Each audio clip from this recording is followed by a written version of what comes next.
Hello friends, this is Suraj Singh Rajput and you are watching Study Prime, the part of Prime Motivation। दोस्तों, आप हमारे channel पर जो लोग नए हैं वो हमारे चैनल को सब्सक्राइब करें और वीडियो को जो है लास्ट तक देखें, लाइक और शेयर जरूर करें वीडियो को। दोस्तों, जैसा कि मैंने मेरी पहली वीडियो में मेरा इंट्रो मैंने आपको दिया था कि मैं आपको इस चैनल के माध्यम से सरकारी नौकरियों की भर्ती के बारे में आपको बताता रहूँगा, गवर्नमेंट जॉब की जो प्रिपरेशन होती है उसके बारे में आपको या हम इस चैनल पर जो है बात करेंगे।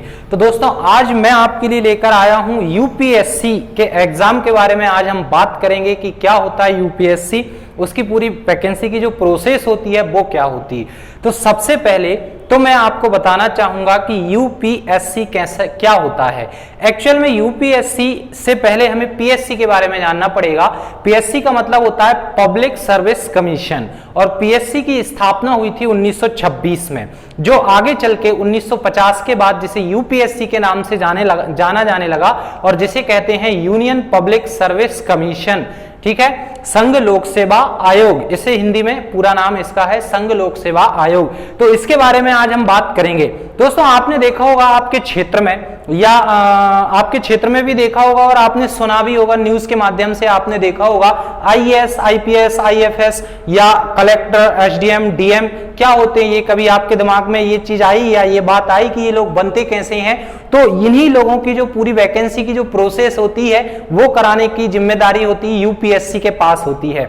तो हम आज यूपीएससी के बारे में बात करेंगे। तो यूपीएससी के बारे में मैं आपको सबसे पहले ये बताना चाहूंगा कि यूपीएससी के अकॉर्डिंग एक एग्जाम होता है जिसे हम कहते हैं civil service exam, CSE, civil service exam. और सिविल सर्विस एग्जाम के अकॉर्डिंग 24 प्रकार की सर्विसेज होती हैं, 24 सर्विसेज होती हैं जैसे। और इन 24 सर्विसेज को 3 कैटेगरी में डिवाइड किया जाता है। 3 कैटेगरी मींस फर्स्ट जो कैटेगरी होती है उसे ऑल इंडिया सर्विस कहते हैं। ऑल इंडिया सर्विस के अकॉर्डिंग 3 टाइप की सर्विसेज होती हैं, 3 टाइप की सर्विसेज होती हैं। पहली आईएएस, दूसरी आईपीएस और तीसरी आईएफएस। फिर दूसरी कैटेगरी जो होती है सिविल सर्विस एग्जाम के अकॉर्डिंग वो होती है grade a service, grade A. और फिर जो तीसरी सर्विस होती है वो होती है ग्रेड बी सर्विस। तो आज हम इन्हीं तीनों कैटेगरीज के अकॉर्डिंग जो 24 सर्विसेज होती हैं उनके बारे में आज हम बात करेंगे। तो दोस्तों, ये तो आपको समझ में आया होगा कि 3 टाइप की यूपीएससी के अकॉर्डिंग सर्विसेज होती हैं और उन 3 सर्विसेज 3 कैटेगरी के अंतर्गत जो है 24 प्रकार की सर्विस होती हैं। तो उन 24 सर्विसों में से, 24 प्रकार की सर्विसों में से जो सबसे ज्यादा चर्चित और जो युवाओं का सबसे ज्यादा युवाओं का जो सपना होता है वो होता है आईएएस बनने का और आईपीएस बनने का और आईएफएस बनने का। तो ये 3 कैटेगरी जो है, 3 सर्विस जो है आईएएस, आईपीएस, आईएफएस, ये इंडिया में सबसे ज्यादा और ये सबसे पॉपुलर सर्विसेज होती हैं। मतलब इन तक पहुंचने के लिए, इन 3 सर्विसेज तक पहुंचने के लिए आपको बहुत ज्यादा मेहनत करने की जरूरत है और बहुत ही लगन की जरूरत है आपको यूपीएससी एग्जाम को जो है पास करने के लिए। तो मैं आपको बताना चाहूंगा कि सबसे पहले अगर हम बात करें योग्यता की, क्योंकि देखिए अगर हम किसी चीज के योग्य हैं तो पहले वो बात की जाए कि हम यूपीएससी या आईएएस एग्जाम देने के लायक हैं या नहीं है, या क्या उसमें योग्यता होती है उसकी बात करें। तो दोस्तों, आपको किसी भी यूनिवर्सिटी से ग्रेजुएट होना आपका कंपलसरी है। कोई भी यूनिवर्सिटी हो, कोई सी भी कोर्स से आप ग्रेजुएट हो, चाहे बीएससी हो, बीए हो, बीकॉम हो, बीसीए, कोई सा भी कोर्स हो, इससे कोई फर्क नहीं पड़ता, बस आपका ग्रेजुएट होना कंपलसरी है।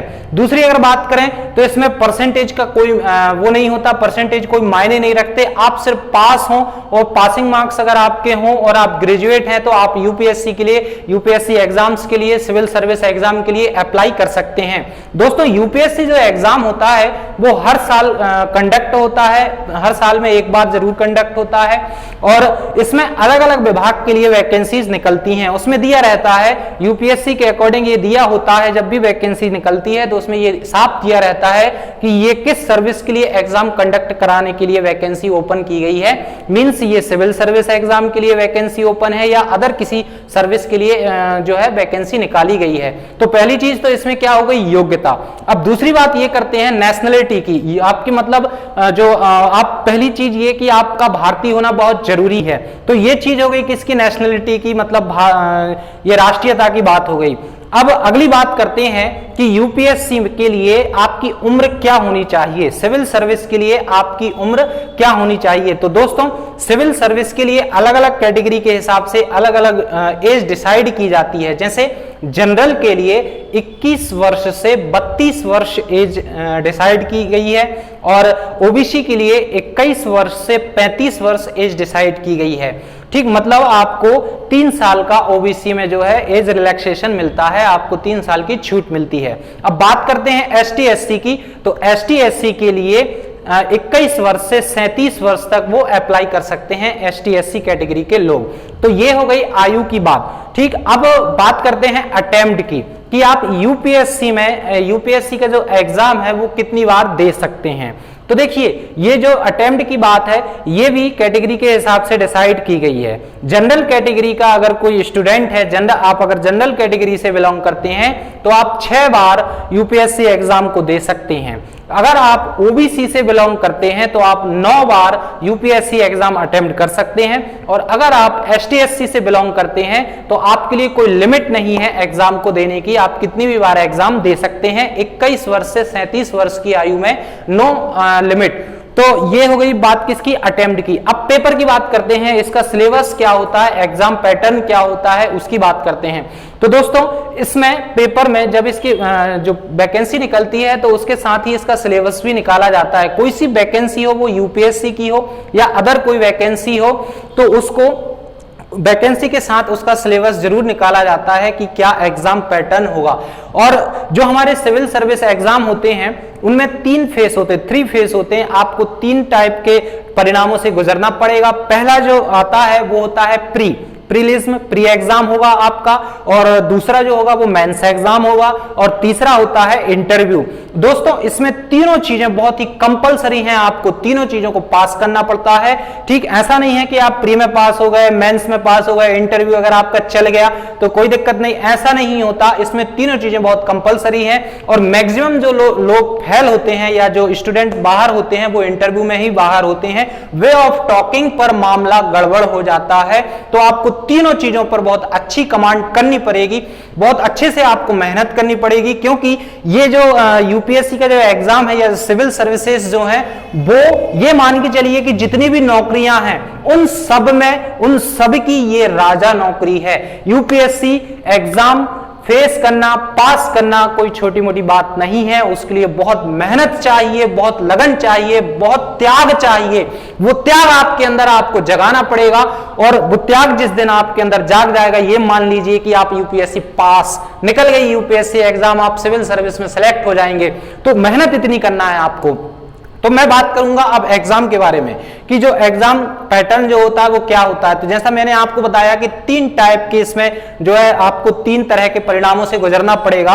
तो पहला जो है प्री, अगर प्री की बात करें तो प्री में 2 पेपर होते हैं 2-2 घंटे के। अब 2 पेपर कैसे होते हैं उसके बारे में मैं बताऊंगा। तो 2 पेपर होंगे। जो फर्स्ट पेपर होगा वो 200 नंबर का रहता है, 100 क्वेश्चन उसमें रहते हैं, 2 घंटे का आपके पास टाइम होता है। ठीक, और उसमें पूरा जनरल स्टडी के क्वेश्चन होते हैं, एनसीईआरटी के क्वेश्चन पूरे होंगे। अब सेकंड जो पेपर है, सेकंड पेपर जो आपका होगा वो भी 200 नंबर का होगा, बट उसमें 100 क्वेश्चन नहीं होते, उसमें ओनली 80 क्वेश्चन होते हैं और उसमें आपको सिर्फ पासिंग मार्क लाना कंपलसरी रहता है। मेरिट जो बनती है वो फर्स्ट पेपर के हिसाब से मेरिट बनती है। 200 नंबर के 2 पेपर हो गए। ठीक, अब बात करते हैं मेरिट। जब आप जैसे प्री एग्जाम अगर पास हो गए तो अब बात आती है किसकी, मेंस की। फिर आपको मेंस के लिए बुलाया जाएगा। अब ये जो मेंस है ये सिविल सर्विस के लिए बहुत ही महत्वपूर्ण भूमिका रखता है। यहां आपको बहुत ही मेहनत, बहुत ही पेशेंस और बहुत ही लगन के साथ जो है मेंस की तैयारी करनी पड़ेगी। क्योंकि देखिए मेंस जो होता है उसमें टोटल 9 पेपर होते हैं। ठीक। अब 9 पेपर जो होंगे आपके वो टोटल 1750 नंबर के होते हैं। ठीक, उन 9 पेपर्स के बारे में मैं आपको यहाँ पीडीएफ लिंक कर दूंगा, तो आप बकायदा आराम से देखें, उसको आराम से पढ़ लें कि 9 पेपरों में पूछा क्या जाता है, होता क्या है, उनमें किस तरीके से कितने नंबर का कौन सा पेपर होता है। तो 9 पेपर आपके होंगे। उन 9 पेपर में से 2 पेपर जो रहते हैं वो सिर्फ पासिंग मार्क के लिए रहते हैं, उनमें आपको सिर्फ पासिंग मार्क लाना बहुत जरूरी होता है। बाकी के जो 7 पेपर होते हैं फिर उनके हिसाब से जो है मेरिट डिसाइड की जाती है।